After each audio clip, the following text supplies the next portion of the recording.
જય માતાજી મિત્રો, હું આપનો જુનિયર નરેશ કનોડિયા ઉર્ફે જયકુમાર વડથલિયા.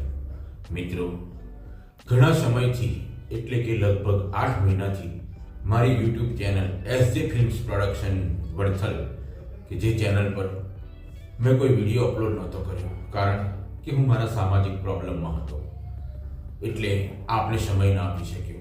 પણ હવે 8 મહિનાના વિરામ બાદ હું તમારી સમક્ષ હાજર થયો છું. માફ કરજો મિત્રો, પણ મારે તમને આજે જે વાર્તા કરવી છે એ કરતા પહેલા થોડી પ્રસ્તાવના એ કરી લો કે આ વાર્તા રાજભા ગઢવી, ભીખુદાનભાઈ ગઢવી, જેમને પદ્મશ્રીનો એવોર્ડ આપવામાં આવ્યો હતો, એવા એ લોકોના મુખે સાંભળેલી આ એક વાર્તા છે. એમના જ ડાયરામાં બેસીને સાંભળેલી વાર્તા. મિત્રો, આ વાત તમને ત્યારે નહીં ગમે કે જ્યારે સોનાને કાટ લાગશે, ગંગામાંથી દુર્ગંધ આવશે અને હાવજ ખડ ખાશે. આ વાત તમારી સમક્ષ ઘણી વાર કહી છે, તમે સાંભળી છે. મને કહેવાની ગમે છે ને તમને સાંભળવાની ગમે છે, કારણ કે ગંગામાંથી કોઈ દિવસ દુર્ગંધ ના આવે અને સાવજ કોઈ દી ખડ ના ખાય અને સોનાને કોઈ દિવસ કાટ ના લાગે. જોગીદાસ ખમાણ ભારવટીયો. ભારવટીયો કોને કહેવાય? કે જેનામાં 12 પ્રકારના વટ હોય ને એને ભારવટીયો કહેવામાં આવે. તો મિત્રો, જોગીદાસ ખમાણ ભારવટીયો પોતાની ઘોડીલી લઈને એને હુના વિરાન વગડામાંથી સડસડાટ નીકળી રહ્યો છે અને ત્યાં અચાનક એની નજર પડી કે એક 17-18 વર્ષની દીકરી ભર જુવાન વગડામાં એકલી ઢોરા ચારતી હતી. એને જોઈને જોગીદાસ ખુમાણને આશ્ચર્ય થયું કે બાપ, આવા વેરાન વગડામાં ભલા માણસની છાતી બેસી જાય એવી ડરવાળી જગ્યા પર આ દીકરી એકલી ઢોરા ચારે છે.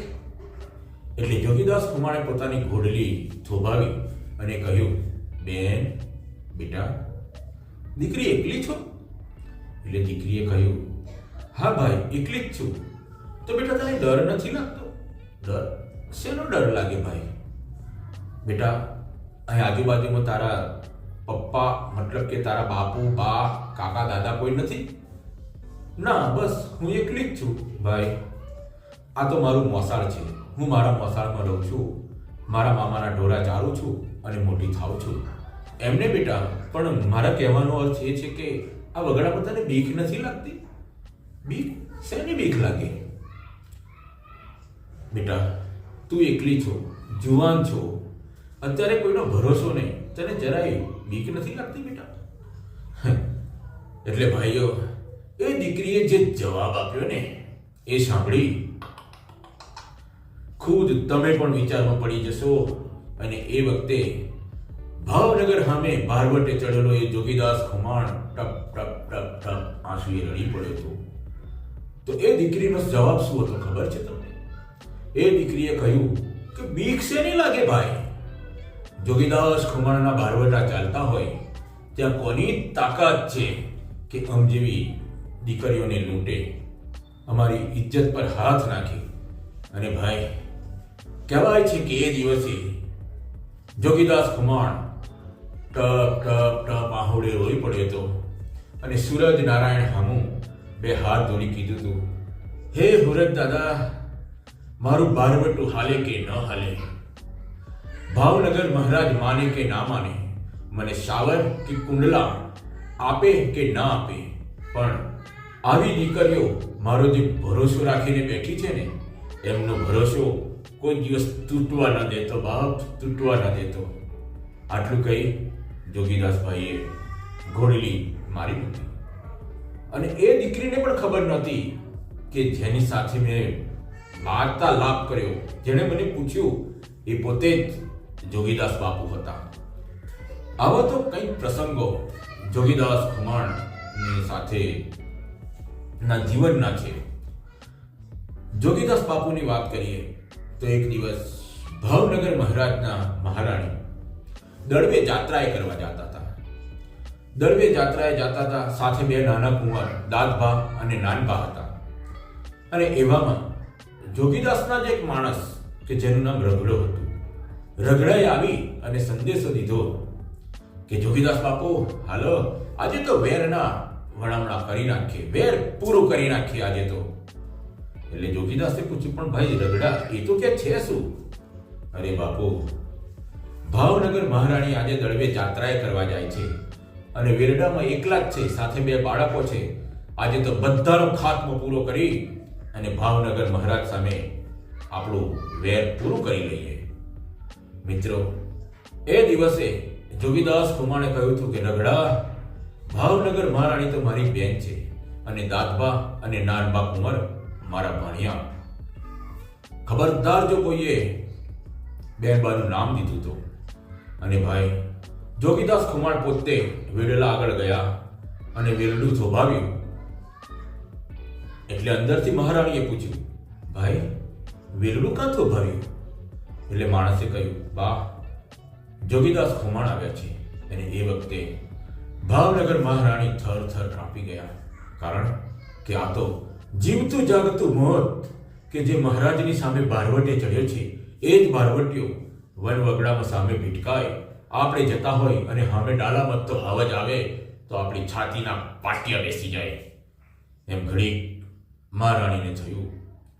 પણ એ જ વખતે જોગીદાસ ખુમાણ હાકોટો કર્યો કે બા, ડરશો નહીં, હું જોગીદાસભાઈ, તમારે ક્યાં જવું છે બા?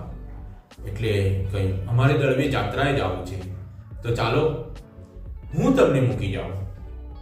પણ ભાઈ, આગળ જોગીદાસ બાપુની ઘોડલી, પાછળ વેરડું હાલ્યા જાય છે.